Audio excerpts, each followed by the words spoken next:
Sébastien Garato, on finit par votre champion Bold Eagle, non partant, il n'y a pas si longtemps que ça. Ouais, Bold Eagle, il était non partant parce qu'il avait une mauvaise prise de sang, juste avant la course qu'on a fait. Bon, c'est pareil, le cheval avait travaillé le matin de la course, on avait fait la prise de sang l'après-midi, donc ça a peut-être joué un petit peu. Donc on a préféré pas prendre de risque, mais le cheval au travail était très bien. Donc là, on va le recourir à Caen. Le cheval a très bien travaillé, la prise de sang ce matin était nickel. Donc le cheval au boulot il est super, ça reste une rentrée quand même.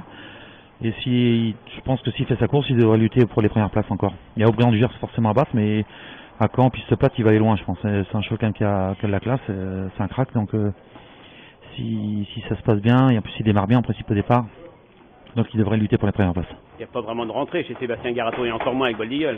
Bold Eagle a toujours bien couru de fraîcheur, en plus on a travaillé en conséquence. On l'a pas sorti de la maison, mais c'est un cheval, il est quand même assez... Il se donne quand même, donc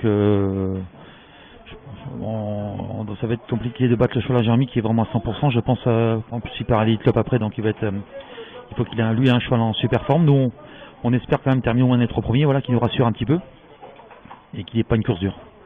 Et vous dites qu'il vous rassure un petit peu à l'entraînement, rien ne le laisse penser qu'il est peut-être un petit peu moins bien. Non, le cheval est dit parfait au boulot, la prise de sang, comme je répète, il n'y aura pas d'excuses. S'il a un bon parcours, il devrait lutter pour les premières places.